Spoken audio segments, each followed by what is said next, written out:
Thank you, Brother Brian. Rex L. Young. Most of you have never heard of Rex L. Young. He is a very successful farmer just south of Shreveport, Red River Parish. Beginning in the 1970s, we're going back 50 years, Mr. Young began to have a really profound impact on a young teenager's life. It's a name most of you may recall, Wayne Smith, Chief Wayne Smith. Have you ever eavesdropped on another table's conversation? Well, I did the other day over strawberry pie at Strawn's. Let me tell you 2 or 3 things you need to do. I said, shine your shoes, have a good belt, say yes, sir. Yep, that's it. And you too can become police chief of Shreveport, Louisiana. It worked for Wayne Smith. Wayne Smith's journey started on a cotton sack in Red River Parish. My mom would have me riding on the back of a cotton sack as she pulled it through the field.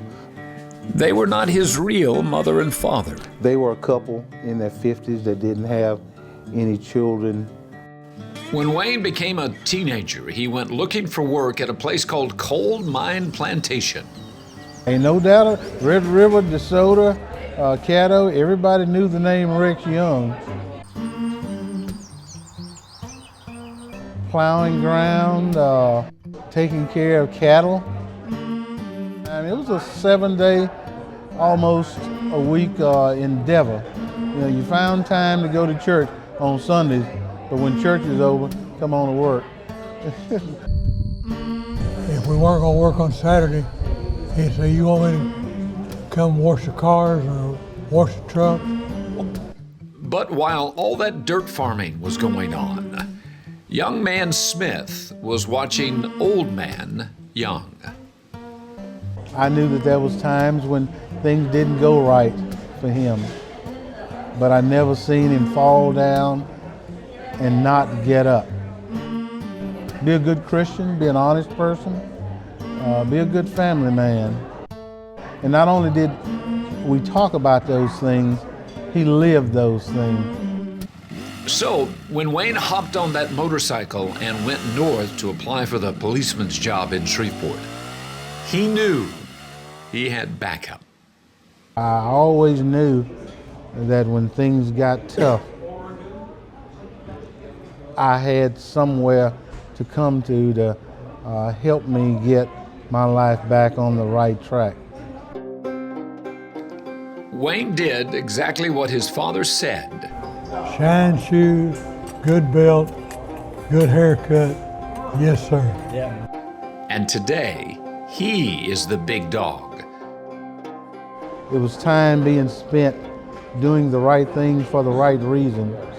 And I'm not sure if all of that time would not have been spent with him and his family there on Coal Mine Plantation, that it might have been spent in another way that would not have been so good.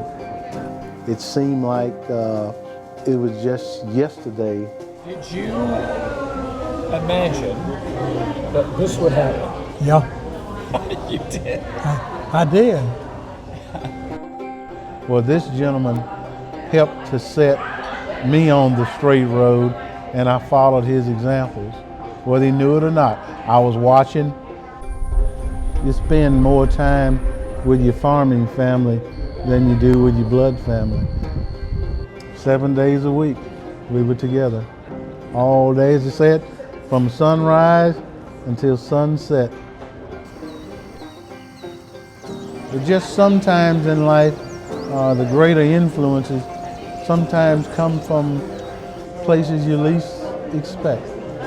From a pure stranger, which is my dad.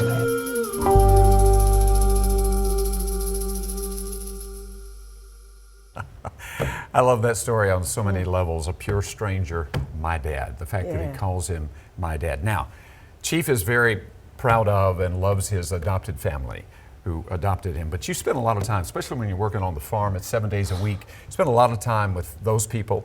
And obviously you can tell by the story, he was profoundly impacted by Mr. Young. And Mr. Young had a profound impact on him. Although, as you saw in the story, he's not surprised at all that Wayne did as well as he did. He says, I'm not surprised. I knew this guy had leadership capabilities.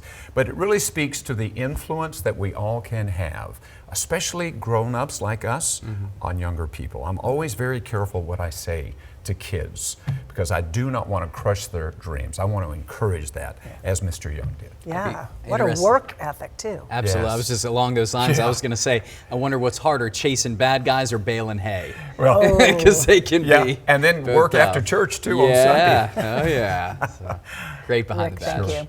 If you know anyone involved with any police department in the Arklatex or any first responder and would like to share their story and show the human side of law enforcement, email your stories to behindthebadge@ktbs.com.